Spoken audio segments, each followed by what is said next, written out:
Optimistic as we start off trade.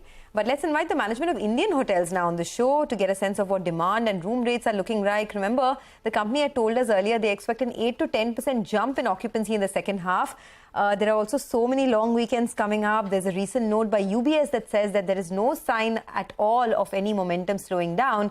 And there are so many triggers, right? I mean, there's the IPL, there's the G20 Summit. So the hotel business has been booming. Puneet Chhatwal, Managing Director and Chief Executive Officer at Indian Hotel Companies, joins us now to talk about that.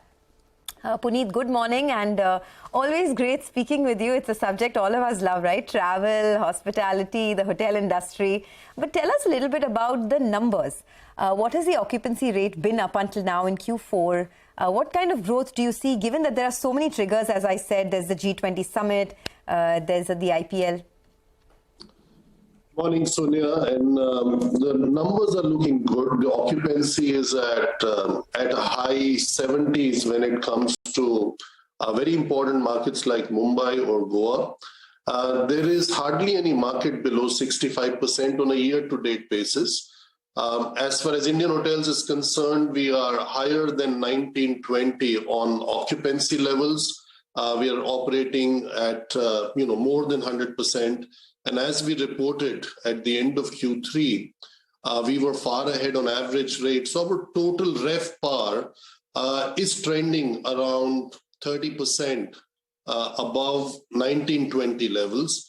And also on the total revenue, if we add the food and beverage, it's somewhere between 25 to 29% above 1920.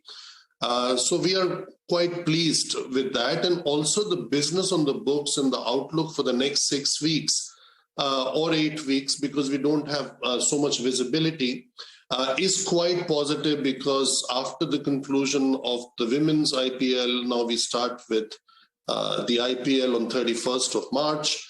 Then we have, as you said, G20. The wedding season starts to come back. So I think all in all, very pleased with the way the business on the books as well as the year-to-date figures look like. All right. Hi, good morning, Mr. Chhatwal. I put out a piece on the past Friday itself that the number of check-ins are way more outweighing the check-outs for the hotel industry on the whole. And going by what you're saying, well, that definitely is the case. I had a two-part question. One is on corporates as well as on international business. Now, have they reached those pre-COVID levels? I get the point that occupancies are better. The RevPAR as well is much better on the whole. But what about for both these two verticals? For you as a business, how much do they contribute? And are they at pre-COVID levels? So domestic corporate is almost at pre-COVID level, and domestic leisure is obviously much ahead of pre-COVID.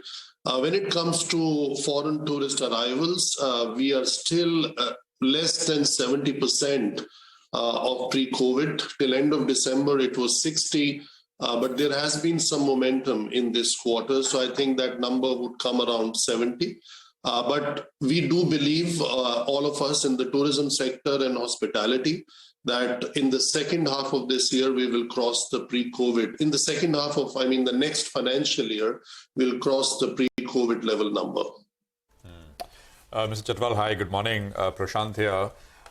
April onwards, what kind of, could you tell us what kind of price trends will we see? Because FY23 has been a good year, especially the second half has been super. Third quarter and fourth quarter also should be very good, as you're just outlining.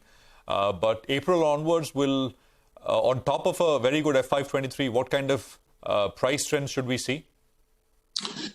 Nice. I think you'll see the same trend in Q1 and Q2, because the price is a function or a consequence of demand and supply. Demand stays strong and supply is restrained because of COVID. Not much activity happened in terms of finishing of hotels and building of hotels. So that is one. Second is, we tend to forget that around this time last year, we started seeing that, the third wave started subsiding. So there was still an impact, and IPL took charge in terms of driving growth in Mumbai and Pune, because the IPL was limited to these two cities. Having said that, Mumbai is a key for hospitality companies in India, so it was a good thing that we got that tailwind. But April, May, June, it wasn't as strong. So there is nothing that we know of today which would make me say that the rates and the occupancy should not exceed the April of last year or the May of last year.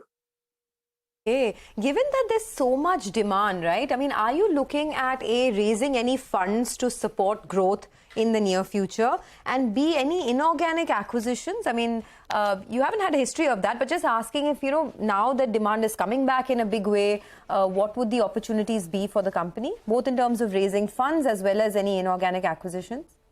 A good question, Sonia. I think what we did was we utilized the period of crisis to raise equity, both on a rights issue and on a QIP, and we were able to become a net cash positive company. We have no intention of raising more debt at the corporate level. And based on whatever results we have reported for the first 9 months and the outlook as presented, like you said at the beginning, by UBS and other analysts, we are expecting a good and healthy amount of free cash flow. So we are very well positioned to make any acquisitions from our internal accruals. And we have also, extended our partnership with GIC. So I see no reason that we have to raise funds. We are very well positioned with our own cash as well as partners like GIC to take benefit of any organic or inorganic growth opportunities that might present themselves. Have you closed in on anything? Anything in this calendar year? Sorry, I could not hear that. Have you closed in on any inorganic acquisitions yet? I mean, anything in this calendar year that you would be hoping to close? Nothing that we could talk about today, but what is important is we have an industry-leading pipeline which accounts for almost 9,000 rooms, anything between 35 to 40% of our current inventory. We are having a record year. We have reported signings of new contracts with the pipeline at almost 3 hotels a month. We'll be ending at around 35 or 36 new hotels signed and 16 open. We were hoping to open 17, as I said last time on your channel. One has got a bit delayed because of some license issues. So in the next 2-3 weeks, even that will come in.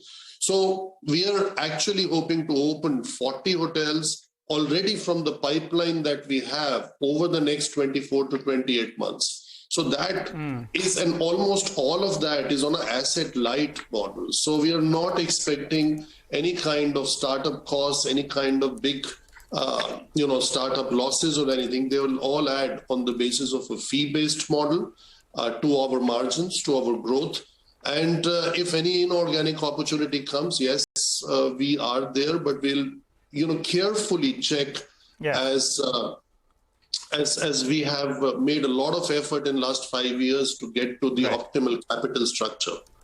All right. Puneet, I'm getting more nervous about the holidays that are planned for the next couple of years, going by the confidence you're speaking with. But, before we let you go, I was reading a Jefferies note and they highlighted 2 aspects. One is on the foreign tourists, which you've already updated us on. And the second point is on the Sea Rock investment. Now, being a Bandra boy, I asked you the last time as well. You said you're in discussions. You'll take a call in terms of investment. What is the update on the Sea Rock property? How much money are you going to put? Have all the clearances come about? Fill us in with a quick update. We are halfway through the clearance. The file has started moving and now it has to go to CRZ for approval. And we are very excited because that would be a landmark for your part of town, Nigel. A landmark development together with the Land's End, if both can be connected. So it's not just a project for us or for Indian hotels, it's a project for the city of Mumbai and India as a nation. To build that icon just like our founder built the one in Colaba almost 120 years ago. Okay. Puneet, just one last question. For the international business, the fourth quarter is, there is some seasonality. I mean, margins are usually a little lower. I'm just trying to understand, will that, and that's about, international is about 10% of your overall business. So will overall, should one expect that impact to show through on a quarter-on-quarter basis on the margin front? See, Q3 is traditionally for several decades the strongest quarter and Q4 is the second strongest quarter. Now, we see no change in that trend and there will be a marginal adjustment versus Q3 based on what we know in terms of how we have closed in on Jan and Feb, and almost we are getting to the end of March. So all in all, positive. I think the takeaway from this interaction should be that we are expecting all 4 quarters to be record quarters in terms of the top line and in terms of the conversion to the EBITDA margin. So there is nothing that we know that makes us feel differently about Q4, because Q1 was the best ever Q1, Q2 was the best ever Q2, Q3 was the best ever Q3. And I feel there is a lot of optimism around in the sector for almost all companies to have the best ever Q4. And obviously, we being the largest, we stand to benefit from that too. All right, Puneet, thanks very much. But you know what they say, right? When you post best ever quarters, you raise expectations that the next will be, the bestest, and the next after that should be the bestest after that. So we'll come to CNBC and make sure it happens. Puneet, thank you. It's always a good problem to have, right? To post the best ever quarter and to live up to your high expectations, a great problem to have. But all the best. Thanks a lot, Puneet. And all of this talk about travel has gotten so much wanderlust in us. So perhaps we're going to, go back and plan that next holiday. Thanks a lot. Thanks very much for joining in. Thank you. Thank you for having me.